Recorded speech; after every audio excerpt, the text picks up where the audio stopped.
The haunting of the abandoned asylum. The moment I stepped foot inside the asylum, I felt a sense of dread. It wasn't just the crumbling walls and eerie silence. It was a feeling that something was watching me. The air hung heavy with foreboding, pressing in as if the building itself were alive with dark memories. In that instant, I knew something unimaginable lay within these haunted halls, and I had to uncover it. For years, rumors about Oak Ridge Asylum had haunted me. Its name was whispered in hushed tones by thrill seekers and ghost hunters, as if it were a warning. Now, standing in its shadow, those warnings finally made sense. Every instinct screamed to turn back, but a strange compulsion kept me stepping forward into the darkness. Tonight, I'll share my unsettling experiences and the chilling truths I uncovered within this haunted relic. If you enjoy ghostly explorations like this, make sure to subscribe and hit that notification bell, just in case you don't want to miss the unseen. As we step deeper into Oak Ridge Asylum's history and halls, remember, every whisper, every shadow has a story to tell. Now, let's turn back the clock to when the horror began. A history of horror. Constructed in the late 1800s, Oak Ridge Asylum was one of the largest mental hospitals in the region. Its towering stone walls, wrought iron gates, and long dark corridors were meant to contain some of society's most troubled souls. Originally conceived as a place of healing, it quickly became infamous for its overcrowding and strict regimes. Doctors and staff believed that strict discipline, isolation, and experimental therapies could cure the insane. But history would show that many patients suffered instead of healed. Dr. Marcus Fernby, Oak Ridge's first superintendent, had grand ideas for the asylum. He designed a sprawling campus in the spirit of the Kirkbride plan, complete with open-air verandas, gardens, and workshops. Fernby believed mental illness could be cured through serenity and hard work. But by the 1890s, financial troubles and record numbers of patients began to overwhelm the staff. In private letters, Fernby lamented that the system is breaking under the weight of broken minds, foreshadowing the horrors that would engulf Oak Ridge in the decades to come. Years later, some of Fernby's private journals would surface in an estate sale. In them, he confessed that he had to chain patients to their beds at night to prevent escapes. He noted that the practice breaks both body and spirit. These entries reveal a man who grew haunted by the very asylum he had built. By the turn of the century, Oak Ridge was overcrowded. Veteran nurses recalled hallway after hallway filled with patients, many of them sleeping on the floor because no beds remained. The promises of sunlight and fresh air gave way to flickering gas lamps and locked doors. Patients were routinely restrained in straitjackets or tied to beds for days, sometimes weeks at a time. Insulin shock therapy, ice baths, and lobotomies were employed by some doctors hoping for cures, often with cruel indifference to patient suffering. Several tragedies are woven into Oak Ridge's dark past. In 1923, a fire erupted in the children's ward, engulfing an entire wing of the hospital by morning. Frightened inmates fled through smoke-filled halls as nurses and guards shouted for escape routes. Official records were destroyed in the blaze, but local legends say many children were lost that night. Witnesses later reported seeing small handprints on glass and hearing distant cries long after the flames died out, as if the young victims were calling for help. Patient testimonies from the 1920s paint an even grimmer picture. One young man named Arthur Spencer was admitted for depression, but ended up in the ward for the criminally insane after a series of escape attempts. He later wrote in a hidden diary that he would wake in the night to find shackles on his wrists, though he couldn't recall putting them there. Men like Arthur were part of a forgotten population. If they complained or tried to escape, they were punished harshly, often with punishments that would alarm any later generation. The horrors continued through the decades. In the 1940s, a controversial figure arrived, Dr. Harold Voss, an unorthodox psychiatrist obsessed with improving his patients. He locked people in sensory deprivation tanks for days on end and experimented with high-voltage electric currents, claiming he could reset disturbed minds. Many who encountered Voss later said he had an eerie grin and a complete disregard for human life. When he abruptly resigned and vanished under mysterious circumstances, rumors spread that he had conducted unspeakable experiments and left behind victims who still roam the asylum's halls. By the 1970s, attitudes toward mental health care were changing rapidly. Investigative journalists exposed the dire conditions at Oak Ridge, and funding was slashed in the name of reform. Stories of negligence and abuse made headlines, forcing a reckoning in the state legislature. In 1982, amidst public outcry and legal pressure, the state finally shuttered the asylum for good. One day it was a place of grim purpose. The next it sat dark and empty. Custodians sealed the gates and locked the doors, but they left behind thousands of patient files and untold stories locked behind its walls. Even after its closure, Oak Ridge's legends were only beginning. Locals say that caretakers hired after the shutdown reported strange sightings. Faint sobs and whispers would drift down the corridors on a still night, long after everyone had left. Graffiti scrawled by trespassers often mentions, "They're still here," referring to the spirits said to be trapped inside. For example, one newly hired gardener would sleep in the visitor's cottage and later claim he saw an old black-suited figure pacing the lawn outside his window. It seemed that every rumour, from apparitions of Victorian-era nurses to the feeling of being watched in total darkness, only deepened the asylum's mystery. By the time Oak Ridge finally closed, it had housed tens of thousands of patients. Many of those who died there were buried in unmarked graves on the property. In fact, a single burial ground behind the asylum might hold more bodies than many town cemeteries. Legends say that the spirits of these forgotten patients still roam among those headstones under the mossy oaks. Work crews have even told stories of finding old skeletons in shallow graves during a renovation attempt. It's as if the dead refused to rest. Decades after its closure, Oak Ridge became part of local lore. Grandparents who grew up nearby still tell stories of Old Man Jenkins, the night watchman who allegedly cursed the asylum after being fired. He warned that each wall in Oak Ridge had absorbed the anguish within. Town elders recall that children used to dare each other to run by the old fence at midnight. Those who did sometimes screamed in terror and never repeated the challenge. Even a local folk song was written about Oak Ridge. Its lyrics speak of souls in white wandering the halls, a melody taught in elementary school as both a warning and a thrill. In the 1950s, the asylum added a so-called recovery wing, where patients underwent then cutting-edge treatments like electroconvulsive therapy. It is whispered that one incident in 1959 left an entire room energized in some unexplained way.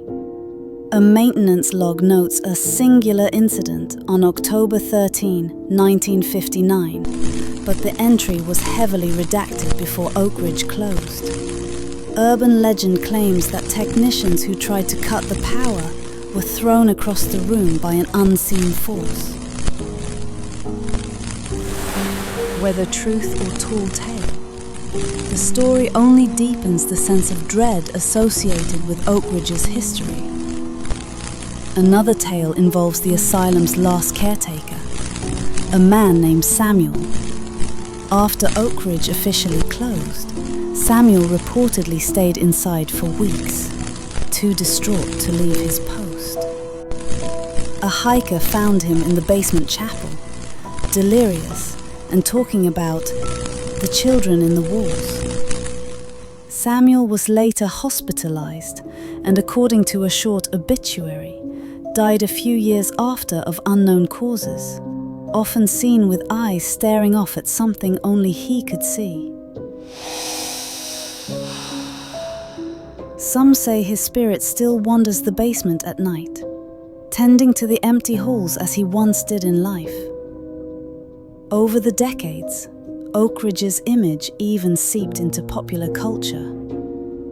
Horror filmmakers used its facade for terror scenes, and fans of a certain cult movie swear they see a shadowy child appear in the background of one scene, though the production team insists no child actor was present. Tourist ghost tours recreate moments from these films, photographing the boiler room and the courtyard for evidence. For skeptics, this attention only proves that Oakridge's story has become legendary. For believers, it confirms that something beyond the ordinary truly lingers here. Finally, paranormal enthusiasts staged annual vigils on the anniversaries of Oakridge's most tragic events.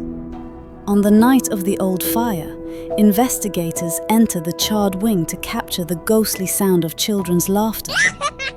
During the hours when Dr. Voss conducted experiments, EMF meters and voice recorders go active. These rituals, though debated by science, persist year after year. In the end, it may not matter what we call these experiences, ghost or memory, but that through them, Oakridge's forgotten souls are still part of our collective conversation. Through all these layers, official and unofficial, documented and whispered, one thing remains clear. Oakridge Asylum's history is as dark and tangled as its empty corridors. Every handprint on a dusty window, every creak or whisper is a reminder of the lives once lived and lost within its walls. In telling these stories, we honor those forgotten patients and resist the temptation to let history fade into the dust.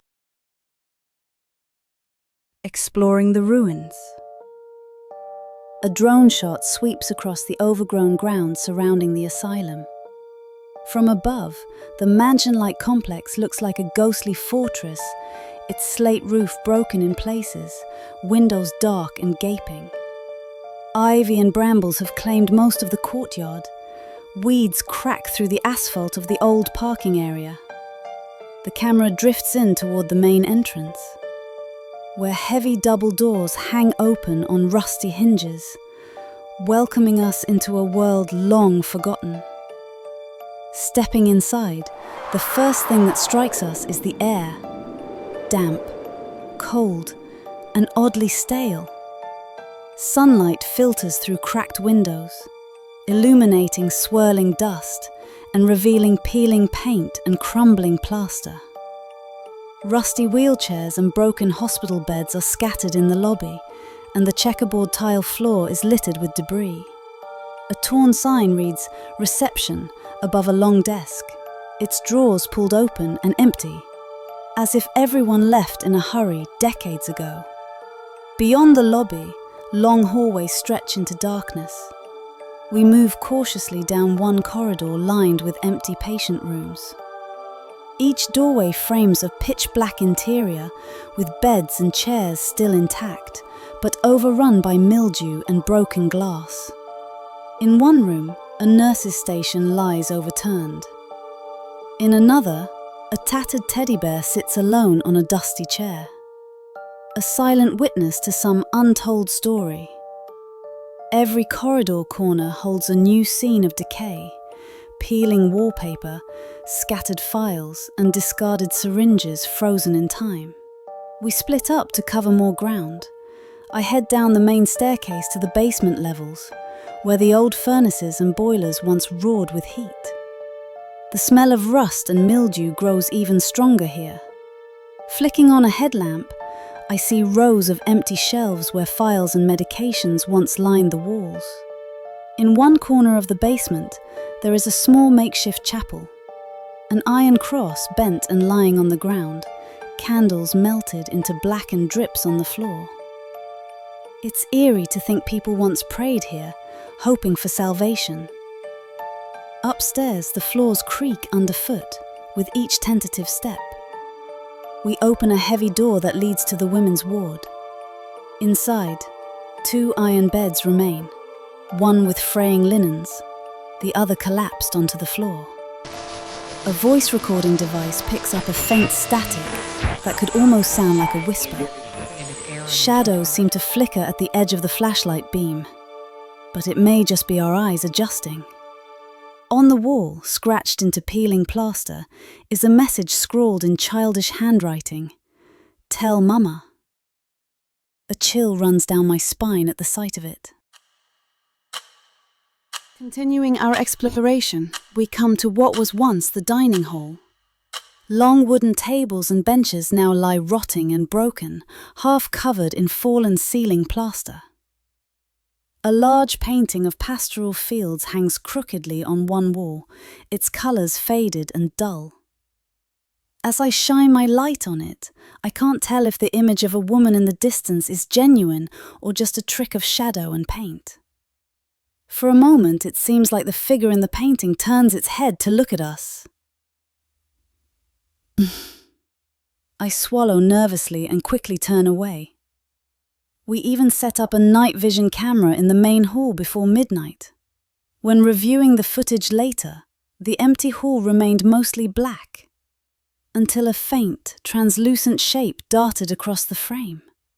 We were in the room with the camera when it happened and saw nothing. Only the tape caught it. The quick flicker of motion lasted a split second, but the image was unmistakable. It looked like a figure in old-fashioned clothing gliding through the air. We watched this clip more than once, and each time, my heart skips a beat all over again. We head into an especially dark corner, the old workers' lounge, illuminated only by our flashlights. The cracked tiles on one wall still show a grimy smiley face, scrawled by a patient in better times, now faded. A heavy metal desk stands at the far end. One drawer is rusted shut, but the other forces open with a creak. Inside, among brittle papers and broken pencils, we find a handful of corroded coins, an old locket, and a black and white photo of a young couple. Was this the precious keepsake of someone once confined here? We take a moment of silence, then carefully replace the photo and leave the coins behind on the desk, tributes to the past. Electrical power is erratic inside. Our LED lamps and even the drone cut in and out sporadically, though there's no logical power source left here. For an instant, the long corridor is brilliantly lit by our torch, then plunges into pitch black when the lights flicker off. We check our batteries. They are fully charged. Maybe Oak Ridge just doesn't want to see us, one of us jokes to break the tension. Laughter echoes back in the darkness, a small comfort in this silent place. We stumble upon what used to be the basement kitchen. Rusted pots and pans hang from overhead hooks, and one oven stands gaping open. The scent of grease long gone hangs in the air. On one pot, someone once scratched "Feed the Hunger" in pencil. We wonder if it was a note from a patient or a dire reminder to staff. The words feel like a testament to the desperation once felt here, but we have no answers, only the echo of an empty room. Realizing this place has our full attention, we even make light of our own fear. We decide to set up an experiment. One of us flips on a flashlight and announces, "We salute you, ghost of Oak Ridge," as I snap a photo. The resulting image, captured on the camera, shows an unexpected blur in the corner, only to discover later that I accidentally waved my hand in front of the lens. We burst out laughing. In a place this tense, any human mistake is a blessing in disguise. Time passes unknowingly. At one point, I step outside into the fresh night air behind the asylum. The cool breeze feels like a presence, following me around the ancient courtyard. The overgrown backyard is silent now. Even the insects seem to pause. I hold my breath, trying to sense if the building itself feels different now that I'm outside. It doesn't. Oak Ridge feels like a living entity whose watchful eyes have followed me outdoors. Shaking off a chill, I slip back inside to rejoin the others. We set an infrared thermometer to scan the hallways.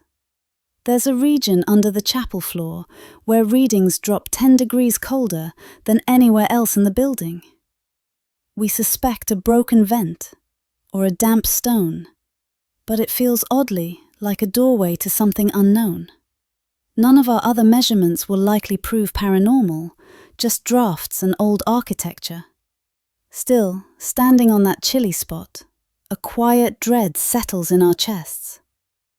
Was it science or something else reminding us the door out isn't quite closed? Every turn inside reveals something new. Exiting the main entrance for a moment, I step outside into the overgrown courtyard as the night deepens. Moonlight bathes the headstones of unnamed graves behind the asylum. The names of donors and old administrators are engraved on some markers, but many stones list only a number. Under one flat stone, the number 246 is carved. Local law says that corresponds to a Dr. Kempton who allegedly experimented on patients here. A gentle breeze rustles the grass, and I can almost feel the night itself breathing around me. We all pause, looking back at the towering facade now partly bathed in moonlight. The silence of the building has become an echo within us. It's been hours since we first entered Oak Ridge, and the atmosphere is thick with tension. The silence that once greeted us has become a presence itself, weighing down on us. We've captured photos and video, but no tape or image can fully convey the weight of this place. Now, with only the moon to guide us out of the darkness, it feels like time to step back and listen to what these halls have to say on their own terms. Whispers from beyond. Beneath the hollow quiet of Oak Ridge, whispered secrets stir. Those who have ventured here after dark report that the asylum tries to speak to its visitors. Some people claim to hear their names softly called from empty rooms. Others speak of distant sobbing or the cry of a long-dead child carried on the wind. Paranormal investigators say that if you set up audio recorders, faint voices often appear on the tape when nothing was spoken in the room. Many chilling phenomena have been reported in Oak Ridge. Experiences claimed by explorers include eerie whispers. Some visitors claim they can hear soft whispers or someone calling their name from far corners of the asylum. Mysterious voices on tape. Ghost hunters have recorded faint voices and crying on their audio equipment, often unintelligible but undeniably human sounding. Shadowy apparitions. People speak of seeing dark silhouettes, sometimes a child or nurse, gliding just at the edge of their vision down long, empty corridors. Sudden cold spots. Certain rooms become inexplicably icy, as if an unseen presence has walked by, making investigators' breath fog instantly. Flickering lights and strange malfunctions. Electronics, including cameras, phones, and even flashlights, often act up without explanation, adding to the unsettling atmosphere. These accounts come from real people who've dared to stay inside Oakridge into the night. One paranormal investigator set up a video camera in the East Wing. While he watched the monitor, a wooden chair slowly inched forward by itself, then stopped. Later, listening to the recording, he heard a raspy whisper, "Leave me alone." None of the team moved or made a sound at that time. The recording caught something truly unexplainable. During our own exploration, I tried a simple EVP test. Standing alone in what used to be the children's playroom, I asked into the darkness, "Is anyone there?" We waited in silence. When we later played back the audio, I heard nothing at first but static and the sound of my own heartbeat. And then, just as the recorder clicked off, a faint voice emerged. It sounded like, "Go home," or perhaps, "Help me." It's impossible to say for sure. In that moment, I felt my skin crawl, as if someone had just stood behind me. In another account, 2 visitors wandered the chapel alone after sunset. Suddenly, a soft voice pleaded, "Help me," in the darkness, making them jump. They immediately called out, but only silence answered back. On some nights, witnesses even report hearing a child's faint sobbing echo through the halls, as if the kids who perished are still searching for their mothers. Each of these stories, passed along by thrill seekers and locals alike, adds to Oakridge's dark legend. We invited a psychic medium to join the expedition, hoping to make contact. As soon as Carla stepped onto the property, she went pale. "I feel a little girl here," she whispered, eyes closed. In the orphan's wing, Carla suddenly became rigid. "Her name is Elizabeth," she said after a moment of silence, describing a scene of a broken doll and a frightened child. We nervously glanced at each other. The room was empty, yet Carla seemed overwhelmed. Without warning, she began to shake. "She's angry. She's furious," she gasped. For a few seconds, none of us spoke. Then Carla recovered her composure, claiming the presence had passed on. One final piece of evidence came when I played back one of our tapes late at night. Right at the end, clear as day, was a voice saying, "Goodbye." We were all alone in that room minutes before. There was no one else and no speaker. None of us had said that word. It was as if Oakridge itself was sending us away with a last warning. Even our little black cat companion, which had somehow slipped into the asylum earlier, seemed to believe in the place. It would duck under our flashlights and watch from corners. At one point, it hissed at empty air in a dim hallway, as if warning us to turn back. We saw nothing. But when an animal senses something, it gives us pause. Maybe part of the truth lingers where we can't see it. Yet the similarities were striking. Whispers in empty rooms, unexplained chills, that fleeting shape on camera.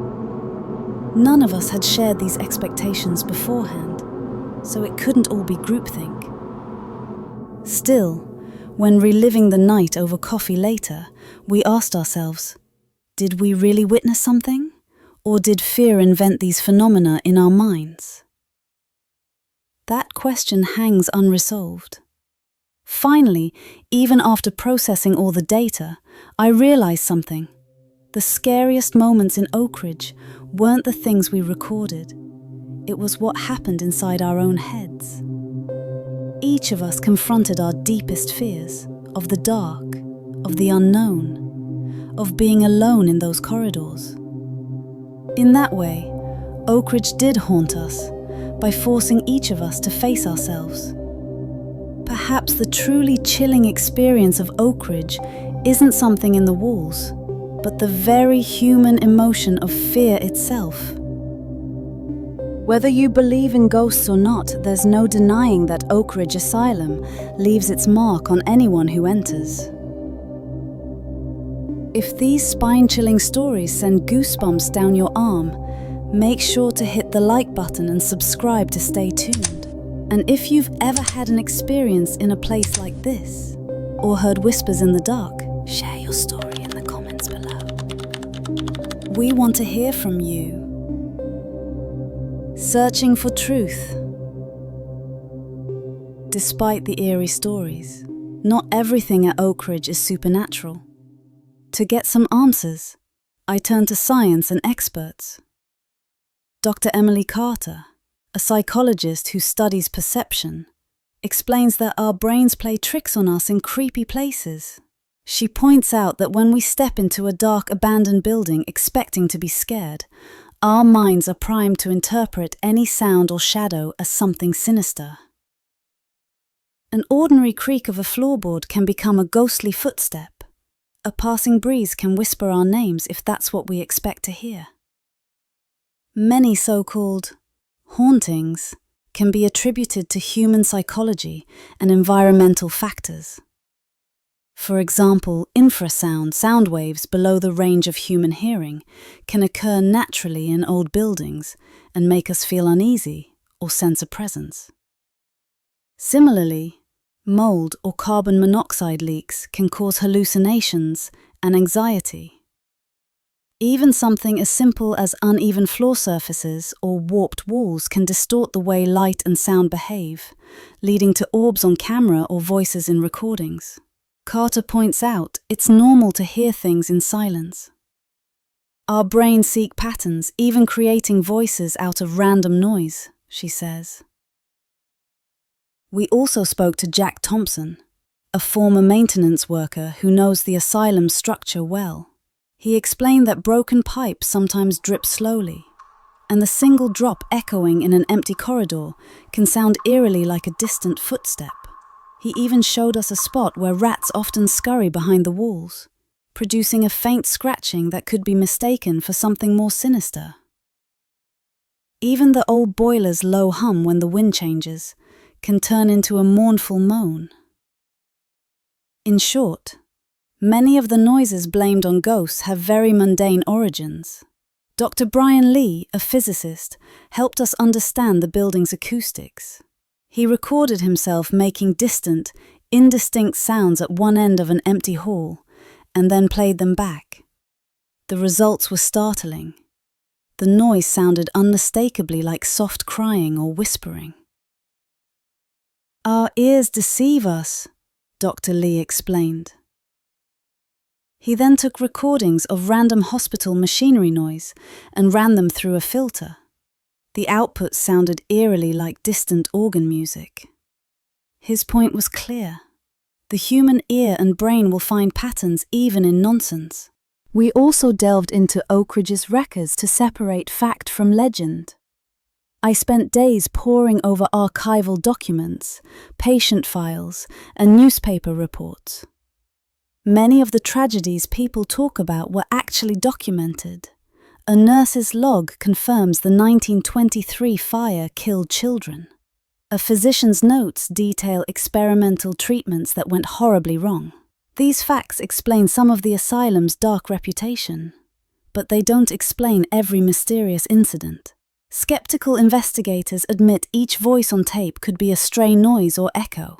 Still, some recordings resist easy explanation, leaving even the experts uneasy. Finally, we confronted one stubborn local myth, that Oak Ridge had a secret underground tunnel to the town's river. We brought in geophysicists to scan the grounds. Their radar results showed no tunnel, just filled-in foundations and old water cisterns. It seems that story was just that, a story. With that myth debunked, what remains is a mix of history and human imagination.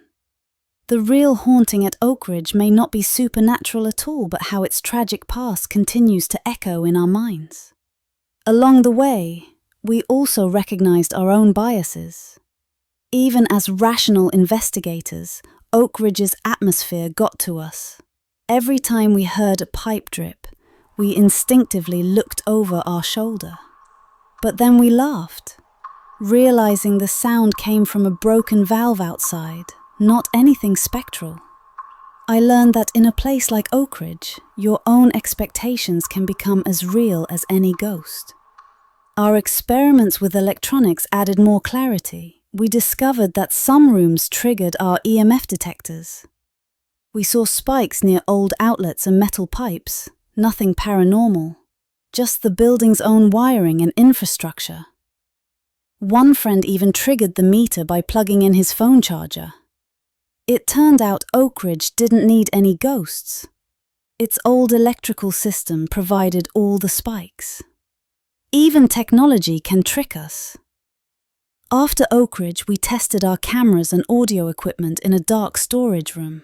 With the flash on, our cameras captured dozens of tiny white orbs dancing in the air, only to realize it was just dust. We also picked up a faint radio transmission on our audio recorder.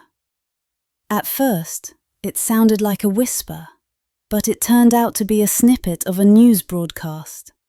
These tests reminded us, not every unexplained blip is a spirit. In the end, both believers and skeptics often agree on one thing: Oak Ridge remains mysterious. But our investigation showed that every ghost story had a logical possibility. The evil visions of Dr. Voss? Probably equipment artifacts. The voices on the tape? Likely stray sounds. Yet, when night fell and our equipment was dark, we all felt one thing was real: the adrenaline in our veins. Oak Ridge has a way of making you question everything.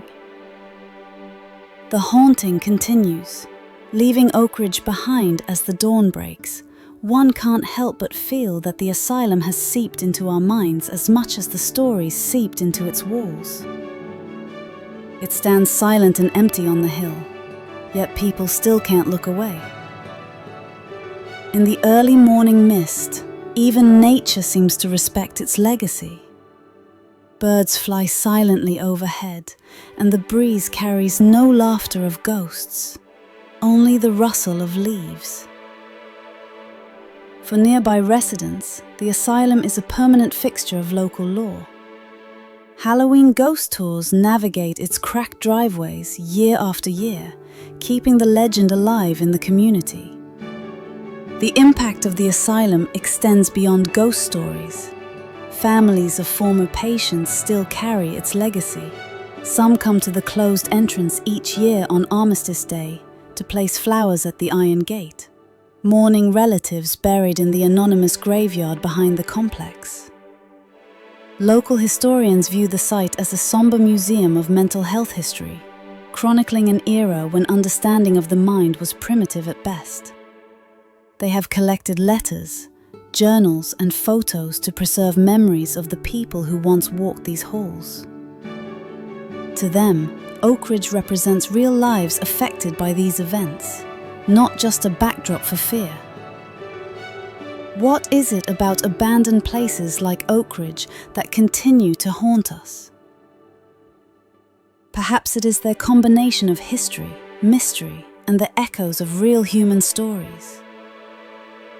The broken walls and empty rooms become screens on which we project our deepest fears and hopes. By listening to Oak Ridge's whispers, whether they come from the shadows or our own imagination, we are connecting with the history of real people.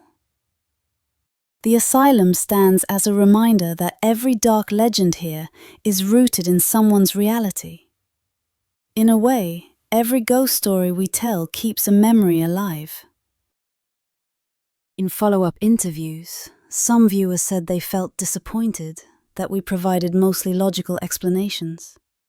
Others thanked us for remembering the asylum's true history. I realized that to them, Oak Ridge's story wasn't about proving ghosts, but about honoring the people who lived and died there. Whether its walls whisper ghost stories or patient stories, our curiosity was satisfied either way. After all, tales like this are how humans make sense of tragedy. The haunting of Oak Ridge isn't just about specters, it's about how events of long ago ripple into our present.